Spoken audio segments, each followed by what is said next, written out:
Por isso que essa noite eu quero falar, vamos trazer a mensagem aqui sobre votos para uma nova vida. Mas não votos de uma vida secular. Votos para receber novas bênçãos, para nós possamos ter prosperidade espiritual, crescimento espiritual. E para tudo isso que nós queremos, ou devíamos querer e buscar na nossa vida secular enquanto estamos aqui, sermos mais próximos de Deus, as pessoas não mudam porque requer comprometimento. Tem que ter propósito, força de vontade para mudar qualquer coisa. Mas as pessoas não mudam. Passa, se esquecem, caem na sua rotina e as coisas continuam da mesma forma. Mas uma pergunta que você pode estar pensando, e nós já sabemos que conhecemos a Bíblia, é que votos humanos, eles sempre falham, porque nós falhamos. Nós prometemos e não fazemos as coisas. Mas o voto do Senhor, ele é diferente. Porque Deus, quando faz uma aliança, um voto, ele tem um propósito, ele cumpre. E nós devíamos falar menos e fazer mais, como diz as Escrituras. E como nosso tema nessa noite é votos a Deus que mudam a nossa vida, alguém pode pensar assim, será que fazer um voto é pecado? Porque a Bíblia diz que a nossa palavra, o nosso sim deve ser sim, e o nosso não deve ser não.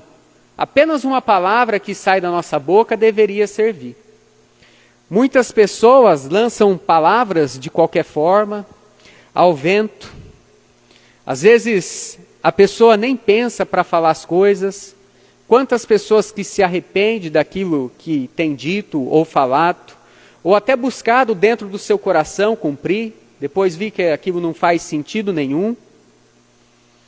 As pessoas podem perguntar, mas para que eu vou fazer um voto? Será que Deus se agrada disso? Será que Deus vai ouvir um voto que eu tenho para fazer e cumprir? Porque eu tenho certeza que aqui sentados assim como eu, muitas coisas, ou você que está aí do outro lado, muitas coisas você pensou e queria que a sua vida fosse diferente nesse ano. Talvez você fez uma promessa ou fez um voto, não é verdade? Mas esses votos que nós queremos falar essa noite, são votos de propósito. São votos que mudam a vida das pessoas, com algumas características que nós encontramos. Por isso que quando você olha para a Bíblia, não é fácil achar um voto que nós chamamos um voto de propósito ou um voto de consagração a Deus. Se você abrir em Juízes, volta para trás, são 2 livros aí, no capítulo 11, não é muito fácil encontrar votos que Deus se agrada, porque há algumas qualificações, que nós vamos falar isso, algumas observações. No capítulo 11 de Juízes, houve um homem que ele fez um voto. E nós encontramos aqui nesse capítulo 11, para muitos estudiosos, um voto que foi uma tragédia. Se você não conhecer o contexto, por que Jefté, um guerreiro do Senhor, que servia a Deus, fez esse voto, você não vai entender muito sentido. No capítulo 11, versículo 29 a 31, Israel fazia 18 anos que ele era escravo dos filisteus, filhos de Amon. Havia grande sofrimento naquele tempo. Os filisteus haviam tomado cidades, saqueava o povo de Deus, subjugava. Era um problema grande, era uma grande aflição. Era uma aflição parecida como no Egito, pelo menos lá no Egito ninguém vinha roubar eles, Embora a carga de trabalho, eles eram escravos, eram muito grande. Então esse guerreiro, ele vai fazer um voto para que Deus livre eles, para que Deus conceda graça, misericórdia, e que eles possam viver em paz. Preste atenção no voto que esse homem faz. Versículo 29. Então o Espírito do Senhor veio sobre Jefté, E atravessou ele por Gileade e Manassés, passando por Mispá de Gileade, e de Mispá de Gileade passou até os filhos da Amon. E fez Jefité um voto ao Senhor, e disse: se totalmente deres os filhos de Amon na minha mão, aquilo que, saindo da porta da minha casa, me sair ao encontro, voltarei eu dos filhos de Amon em paz, isso será do Senhor, e eu oferecerei em holocausto. Ele faz um voto, para muitos estudiosos, ele faz um voto tolo. Mas bem, como eu disse, a situação era complicada deles. E ele fazendo esse voto, ele foi para a guerra e ele venceu a guerra. Bem, olha só o voto que ele faz. Se eu vencer a guerra, se Deus me livrar Israel, a primeira coisa, quando eu chegar na minha casa e sair da minha porta da minha casa, eu vou sacrificar o Senhor. Bom, nós sabemos que de dentro da nossa casa não vai sair o inimigo. Se você chegar lá agora, não vai ter um inimigo aí. Também não vai sair um cabrito, como Deus ensinou e disse, ó, sacrifica o cabrito. Aconteceu que, quando ele chegou em casa, saiu a sua filha.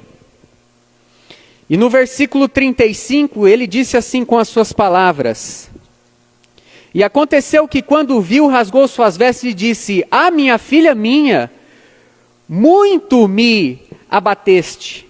E está agora entre que tu perturbam, porque eu abri a minha boca ao Senhor e não tornareis atrás.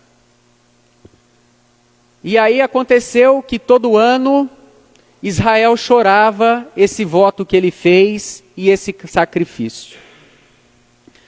Deus nos ensina que esse voto poderia ser um voto totalmente evitável. Então preste atenção aos votos que você faz para Deus, porque muitas pessoas têm na mente assim: se eu fizer um voto para Deus de sacrifício, Deus vai me dar algo de retorno, retributivo. Deus vai conceder a graça que eu estou pedindo.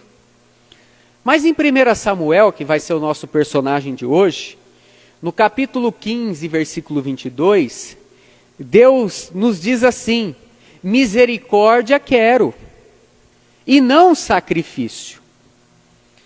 Por isso, quando você abre a Bíblia, em 1 Samuel capítulo 1, este é o voto que nós encontramos na Bíblia, que é um voto de propósito. Como eu disse, não é fácil achar votos que os homens fizeram, que agrada a Deus, que Deus se apraz, que Deus abençoa.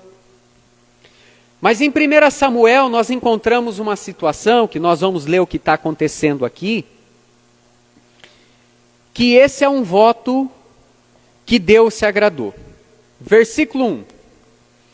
E houve um homem de Ramataim, Zofim, da montanha de Efraim, cujo nome era Eucana, filho de Jeroão, filho de Eliú, filho de Tou, filho de Zuf, Efrateu.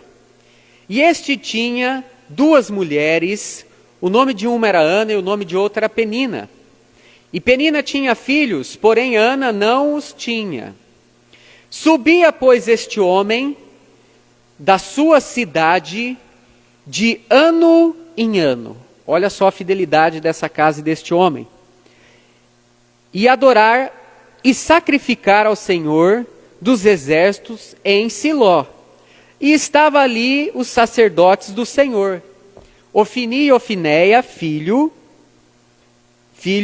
de Eli. E sucedeu que, no dia em que Eucana sacrificava, dava a ele porções a Penina, sua mulher, e a todos os seus filhos, e todas as suas filhas. Porém a Ana dava uma parte de excelência, ou dobrada, porque amava a Ana, embora o Senhor lhe tinha cerrado a madre. Ela não podia ter filhos. E a sua rival, que era Penina, excessivamente a provocava, para irritar, porque o Senhor lhe tinha cerrado a madre. E assim fazia ele, Eucana, de ano em ano. Sempre que Ana subia à casa do Senhor, a outra irritava. Por isso chorava e não comia. Então Eucana, seu marido, disse a Ana: por que é que choras? Por que não comes? Por que está mal o teu coração? Não te sou eu melhor do que 10 filhos? Então Ana se levantou depois de comeram e beberam em Siló, e ali o sacerdote estava assentado numa cadeira junto ao pilar do templo do Senhor. Ela, Ana, pois com amargura de alma, orou ao Senhor e chorou abundantemente. Nós temos uma situação aqui de Ana, uma história bem conhecida. No versículo 11, Ana ela vai fazer um voto ao Senhor. Eu não sei que voto que você fez para Deus, ou o que é o desejo do seu coração, que só Deus conhece. Deus conhece os meus pensamentos. Deus conhece as nossas falhas, os nossos desejos. Mas quando nós falamos de um voto de propósito, um voto de consagração, nós precisamos observar 3 coisas que são importantes, que nós encontramos aqui neste texto. Primeira característica aqui, observação que nós fazemos, é uma pergunta. Este voto que você faz ao Senhor, tem gente que não faz voto nenhum, não pede nada para Deus, vive a vida de qualquer jeito, tudo está bom. Este voto te aproxima mais de Deus? Este voto de propósito? Segunda observação. Este voto de consagração, deste desejo do seu coração, ele vai trazer melhoria espiritual para a sua vida? E terceira observação, que é o tema da nossa mensagem, os votos que você ou eu desejamos, muda o destino da vida das pessoas? Da casa do Senhor, por exemplo? No texto, no versículo 11, diz assim: e fez um voto, dizendo: Senhor dos exércitos, se benignamente atentares para a aflição da tua serva, e de mim te lembrares, e da tua serva não te esqueceres, mas a tua serva deres um filho homem, ao Senhor eu darei todos os dias da sua vida, e sobre a sua cabeça não passará navalha. Olha só o voto que ela faz para Deus. Bem, dentro dessas 3 observações, primeiro, é um voto de propósito, porque um voto de propósito é aquele que te aproxima mais de Deus. Um voto de propósito é aquele que você sente a presença de Deus todos os dias da sua vida, em cada passo. Mesmo que você passe pelo vale das sombras, ou por situações difíceis, por provações, por questões até que Deus conceda essa graça para você, muitas coisas podem acontecer, mas no seu coração você sente pelo Espírito Santo a presença de Deus.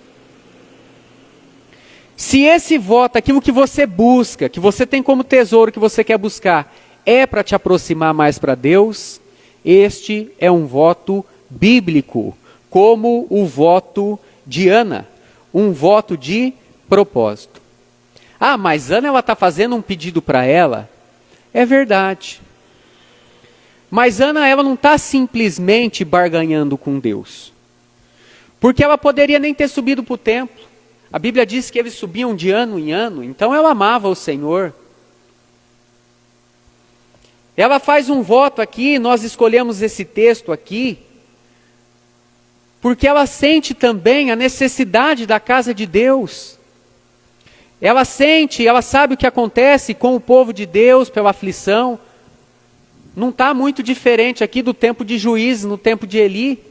Os filisteus vindo e subindo contra Israel e fazendo guerra. ela não pensa apenas nela. Porque quando esse texto traz no capítulo 1, e é importante você saber disso, como aquele voto de Jefté, por isso que nós falamos, é que nesse tempo é um tempo de fé desfalecida. É um tempo de imoralidade. É um tempo que as pessoas pegavam as suas ofertas uma vez por ano e subia a Jerusalém e eles eram roubados. A Bíblia diz, em 1 Samuel, no capítulo 2, olha só, as pessoas que eram responsáveis. Eu estava vendo uma pessoa responsável, não por uma igreja, por uma seita. Ela disse que recebeu uma carta, e na carta estava escrito assim, eu não chamo ele de apóstolo, mas é de uma igreja aí, dessas neopentecostais nova, bispo. A carta dizia assim: bispo, por que vocês não pregam a graça de Cristo e só fala só da questão sacrificial com Deus? E o bispo diz, não, você está com a verdade. Ele fala isso no vídeo. Você está com a graça de Deus. Mas não venha com esse evangelho aqui para dentro da igreja que nós não queremos. Nós queremos sacrifício e barganhas com Deus. As pessoas estão sendo roubadas, não na casa de Deus, em seitas, mas elas não sabem que aquilo é errado. O Eucana sabe que os filhos de Eli e Ana, eles não são boas pessoas. Olha só como é que a Bíblia chama eles. Versículo 12. E eram, porém, os filhos de Eli, filhos de Belial, ou seja, filhos de Satanás. Não conheciam o Senhor. O que mais? Nós encontramos na palavra de Deus. Versículo 17. E eram, pois, muito grande o pecado destes moços perante o Senhor, portanto, os homens desprezavam a oferta do Senhor. É a mesma coisa de chegar o pastor, um dirigente aqui, pegar a mão no gasofilácio, pegar o dinheiro, sair daqui e vai fazer um churrasco. Era isso que eles faziam. Versículo 22. Ia lá na casa do Senhor, ali estava tabernáculo em Siló, para libações das ofertas pegavam o vinho, se embebedavam. Então era um problema grande que Israel estava vivendo. E Ana ali, se você ler na sua casa, ela é confundida por Eli, achando que ela é uma daquelas mulheres que estão bêbadas, fazendo festa na porta do templo com os seus filhos. Então não é um voto qualquer. É um voto para aproximar ela de Deus, Israel de Deus, as pessoas da casa de Deus. É para que esse voto, para que Deus, se você tiver um voto para fazer, que Deus seja glorificado. Que as nações vejam que aquele Deus é o Deus que tirou o povo do Egito, da terra do Egito, da terra da escravidão. É claro que há um sentimento de tristeza no coração dela. E às vezes você só faz um voto se você estiver triste. Às vezes você só vê a necessidade do seu próximo se você passar por aquilo. Porque se você não passar e estiver tudo bem na sua vida, você não vai perceber o que está acontecendo em volta de você e o que acontece neste mundo, em que Satanás tem reinado e o amor das pessoas tem esfriado. Então a primeira observação que nós temos desse voto de Ana é um voto que tem o carimbo do Senhor, na primeira observação, porque é um voto que vai aproximar ela de Deus e toda a nação de Israel. A segunda observação que nós temos que fazer num desejo, num voto para com o Senhor, é se esse voto vai melhorar a vida espiritual sua e das pessoas. Tem muita gente que faz votos ao Senhor, mas com objetivos seculares, para as coisas deste mundo. A Bíblia diz que nós fomos criados à sua imagem e semelhança. Então o nosso propósito é se parecer mais com Jesus. Se Deus tiver que dar alguma coisa na sua vida, que isso seja um meio para você se aproximar mais de Deus e ter mais a imagem de Cristo, ter um coração como o de Jesus. Porque só tem uma forma das pessoas verem que você tem Cristo. Não é segurando uma Bíblia embaixo do braço. Porque se a pessoa começar a andar com você, ela vai descobrir que pode ser que você não tenha Jesus. Muitas pessoas carregam, mas não tem Jesus como um Cristo. A imagem e semelhança de Deus em você, ela só vai ser manifestada aos outros quando tiver as ações de boas obras como de Cristo.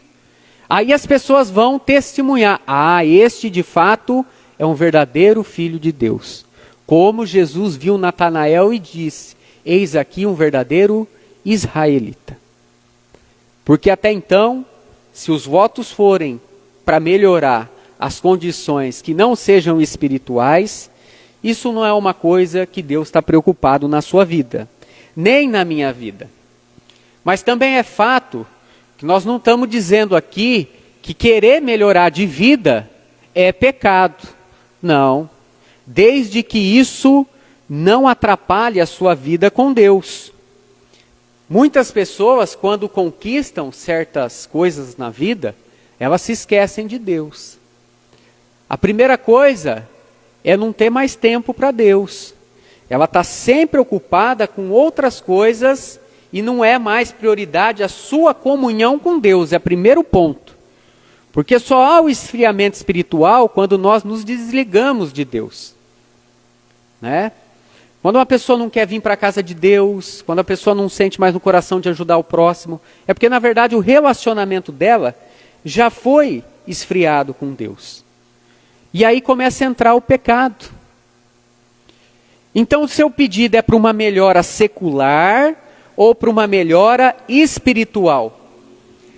Ai, se Deus não tivesse aparecido para Abraão quando ele subiu rico do Egito. O que será que teria acontecido com Abraão? Ai, se Deus não tivesse aparecido para Jacó, quando ele sai da terra que Deus não mandou ele ir para lá, e ele volta para a terra de promessa de Deus. Em Gênesis, no capítulo 32, versículo 10 a 20, ele diz assim, porque com o meu cajado eu passei este Jordão, e me tornei em 2 bandos.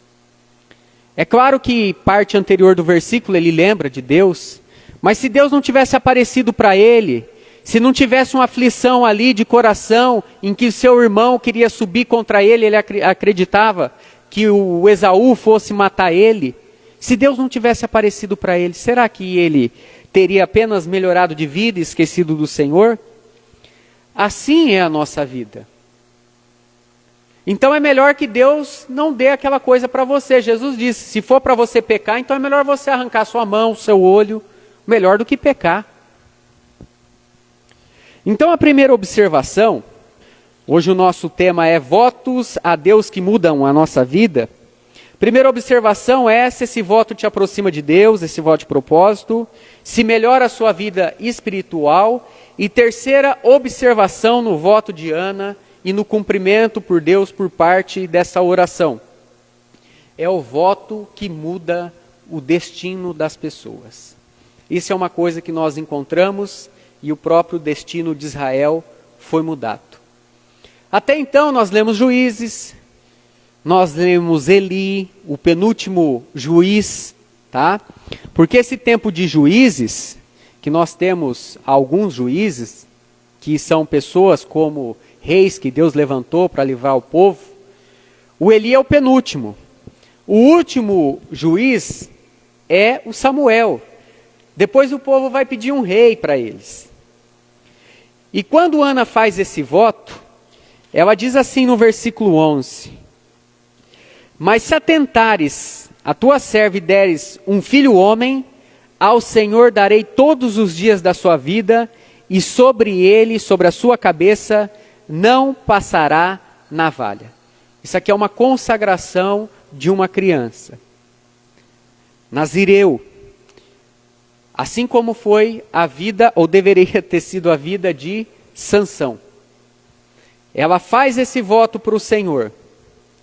Samuel cresce e se torna um líder religioso. Então, não só a vida dela foi transformada por aquele opróbrio, por aquela vergonha de não ter um filho, pela sua aflição, tristeza no coração, mas também a vida de todo Israel vai mudar. Em Samuel, no capítulo 7, pode abrir a sua Bíblia aí, algumas páginas para frente, Samuel será um juiz que ele não perde batalhas. Samuel é um juiz que ele esparrama a palavra de Deus para todo Israel, para que a todos os circuitos ali da cidade saibam que há um Deus, e ensina a palavra de Deus. Diz assim o versículo 13: assim os filisteus foram abatidos, e nunca mais vieram aos termos de Israel. Portanto, foi a mão do Senhor contra os filisteus todos os dias de Samuel. Agora o que eles produziam, o inimigo não roubava mais. Eles podiam levar para a casa de Deus, para suas ofertas, ver os seus filhos crescerem saudáveis, ter paz. Continuação do versículo 14. E as cidades que os filisteus tinham tomado a Israel foram-lhe restituídas, desde Ecrom até Gate, até os seus termos de Israel, arrebatou das mãos dos filisteus, e houve paz entre Israel e entre os amorreus.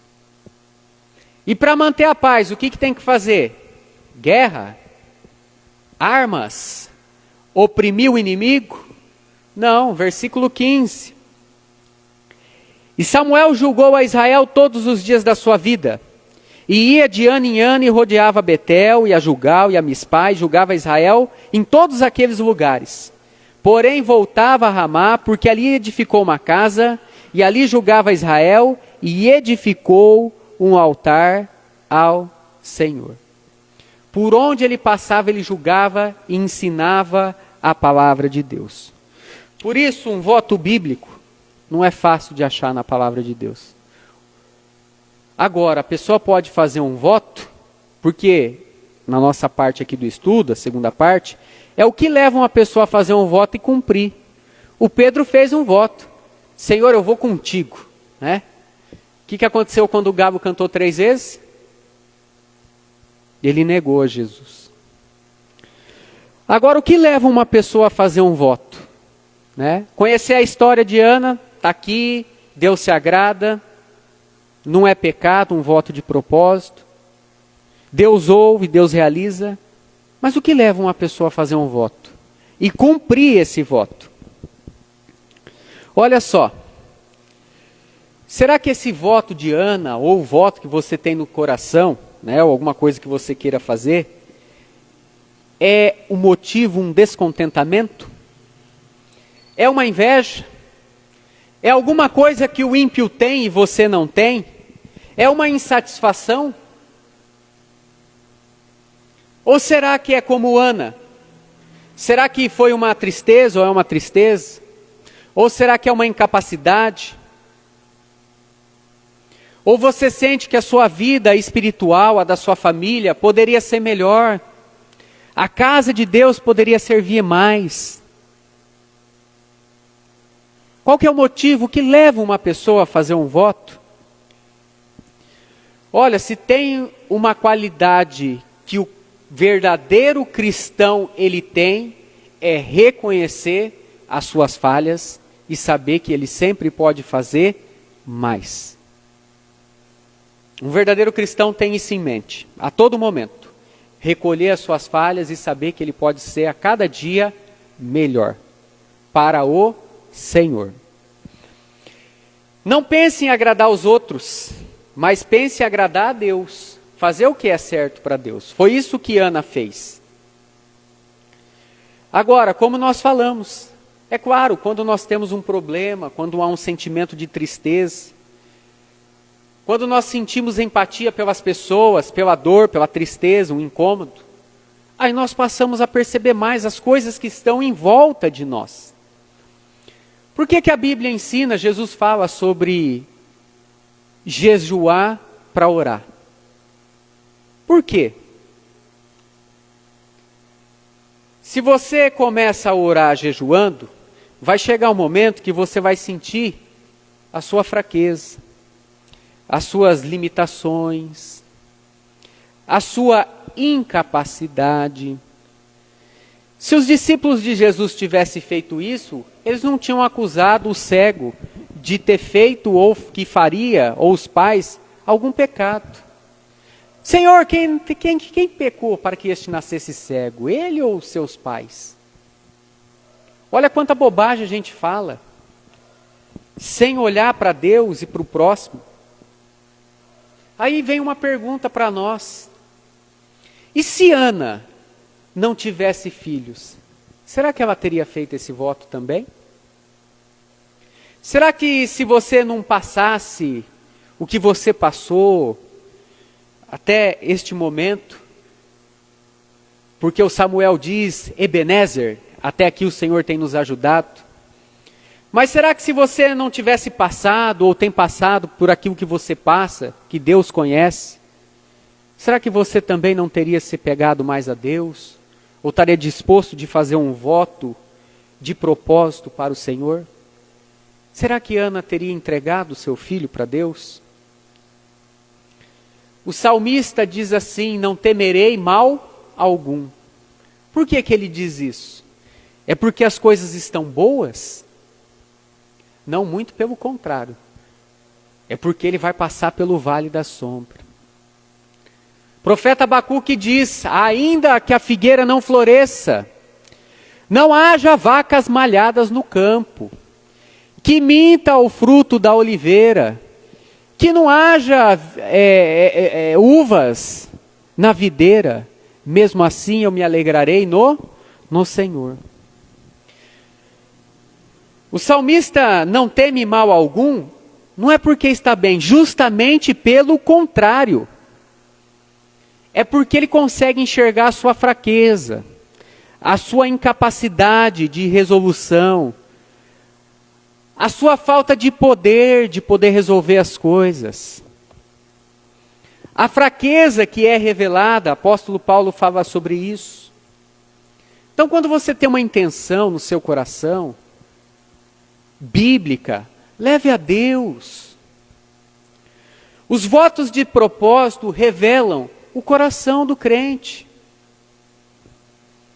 Quando você tem um voto para fazer para Deus, Deus conhece todas as almas. Claro que Deus conhece todas as intenções daquele que o ama, mas você conhece as suas limitações e até que ponto que você ama ao Senhor de cumprir a sua palavra. Honre pai e mãe, seja obediente no trabalho, não roube, guarde a sua pureza, sirva ao Senhor, faça o bem. Então preste atenção. Todo aquele que se dispõe a servir a Deus com a sua vida, com os seus votos, essa pessoa mesmo vai ser beneficiada. Samuel no capítulo 1, versículo 19 diz assim: E levantaram-se de madrugada e adoraram perante o Senhor e voltaram e chegaram à sua casa em Ramá. E Eucana conheceu a Ana, sua mulher, e o Senhor se lembrou dela. E sucedeu que, passado algum tempo depois, Ana concebeu e deu à luz a um filho, o qual se chamou Samuel, porque dizia ela, tenho pedido ao Senhor. O benefício foi para ela. Quando nós pedimos alguma coisa que você vê a mão de Deus, quem está vendo Deus é você. Quem está se sentindo seguro é você. Quem está recebendo o galardão é você. Ana vai entregar aquele filho para o Senhor. talvez a gente não entregaria, voltaria para trás na nossa palavra. Por isso que a Bíblia diz sim é sim, não é não. Mas Deus ainda vai conceder mais filhos para ela. E toda aquela vida vai ser transformada. E Deus vai te honrar. Deus vai abençoar. E vai chegar o tempo da vida, nós que somos pais, os nossos jovens que serão, que os nossos filhos vão ser entregues e precisam ser consagrados ao Senhor. Porque vai chegar um dia que nós não vamos mais estarmos aqui. Nós vamos morrer. E se você não entregar para a mão de Deus, quem que vai cuidar dos seus filhos? Se você quer o bem dos seus filhos. Agora, quando Ana ela faz esse voto, ela ora para Deus, ela cumpre esse voto, todas as pessoas recebem o bem, a benevolência de Deus pela misericórdia na vida de Samuel. Todo voto que é feito, que Deus abençoa, renova o coração da pessoa para que seja feito mais votos. No capítulo 2, nós já estamos terminando, aquele que lança um voto de propósito, ele lança mais votos. Ele aprende a confiar no Senhor, a plantar, a esperar germinar aquela palavra, aquele fruto. E no capítulo 2 de Samuel, Ana, ela não chora mais. Ana, ela aprende a orar, ela aprende a cantar, ela renova as suas forças no Senhor, ela se alegra ali com Elias, da mesma forma com Maria, quando nasce Jesus, a Bíblia diz que tudo Maria guardou no seu coração sobre Jesus. Ana subia de ano em ano, o menino era pequeno, ela levava as roupas para ele, viu seu filho crescer, teve mais filhos, e no capítulo 2 há o cântico de Ana. É o cântico daquele coração que fez uma aliança no sentido pela misericórdia de Deus, que quis consagrar a sua vida para Deus, a dos seus filhos, para que Deus pudesse usar como meio para transformar a vida das pessoas, pela graça de Deus. E a Ana faz um cântico, que é um cântico profético, é um cântico messiânico, é um cântico apocalíptico. Quantas pessoas no Velho Testamento falam sobre ressurreição? Olha só o cântico dela. Então orou Ana e disse: o meu coração exulta ao Senhor. O meu poder está exaltado no Senhor. E a minha boca se dilatou sobre os meus inimigos. Portanto, alegro-me na minha salvação. Deixa eu só abrir aqui no livro de Juízes, que eu trouxe outra Bíblia aqui, eu ia ler acabei, não sei se fechou aqui, ia ler em outra tradução. 1 Samuel capítulo 2.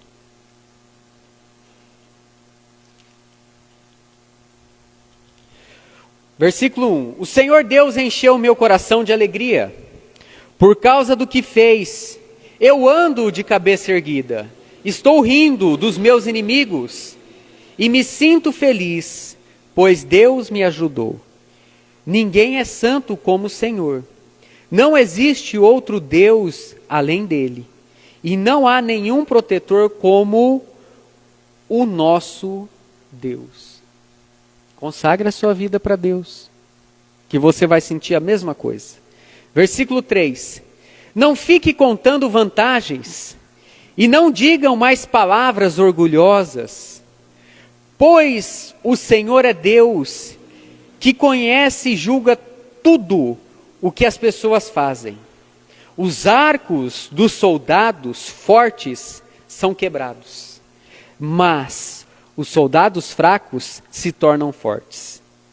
Os que antes estavam fartos, agora se empregam para ganhar comida, mas os que tinham fome, agora estão satisfeitos.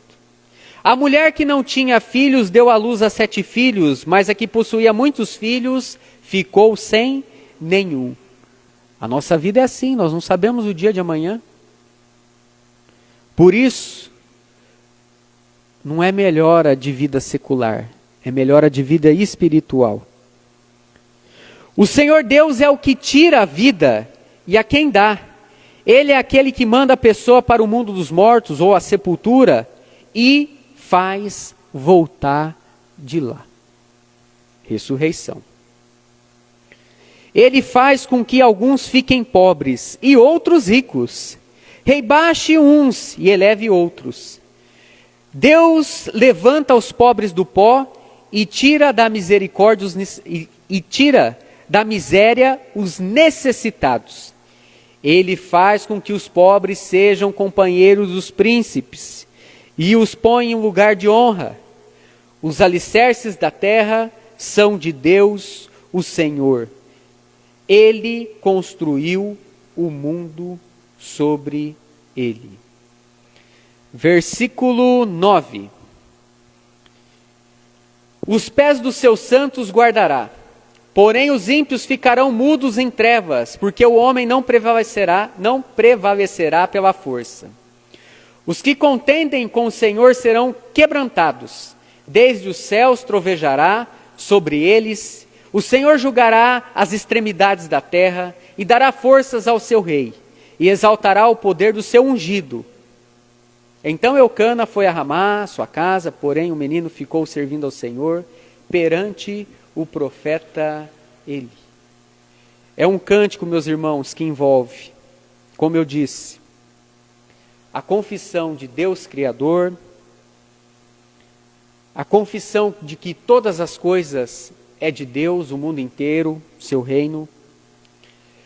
É uma profecia sobre as nações, fala sobre a vinda do Messias e fala sobre o fim do mundo. Quantas coisas que Deus quer revelar no seu coração, de tantos propósitos, para renovar a tua força. Por isso, Natal e Ano Novo, eu já não canto mais a musiquinha. Eu dou por educação Feliz Ano Novo para uma pessoa. Porque não é a data que vai mudar a história de vida nossa, da nossa família, dos nossos amigos, mas sim a questão intrínseca de entregar a sua vida para Deus. Se você ainda não fez um voto de fé, é o primeiro voto que você deve fazer. É entregar a sua vida para Jesus. Jesus disse: eu sou o caminho, a verdade e a vida. Ninguém pode ir ao Pai se não for por mim. A graça de Deus, ela é tão maravilhosa, mas tão maravilhosa, eu creio nisso, que quando o homem pecou, ele foi expulso do jardim do Éden. Ele perdeu a comunhão com Deus. E quando Deus fez a promessa, mostrando que um dia enviaria o seu filho, na figura daquele cordeiro que foi morto lá para Adão e Eva, e Deus ensinou isso, Deus não só dará para nós um novo Éden aqui neste mundo por 1000 anos, mas vai fazer nós morarmos aonde? No céu, na sua glória, na presença dele. Isso é uma coisa, meus irmãos, que só a palavra de Deus traz para aquele que faz um voto de fé. Por isso, se você não entregou a sua vida para Jesus, você que está em casa, que não confia ainda em Cristo como o único e suficiente Salvador, que você leve isso. Se a pessoa não tem ainda a palavra de Deus, compartilhe. Mande para o WhatsApp, leve para ela. Porque o que Deus tem para a humanidade na sua aliança é a salvação por Cristo Jesus. Amém?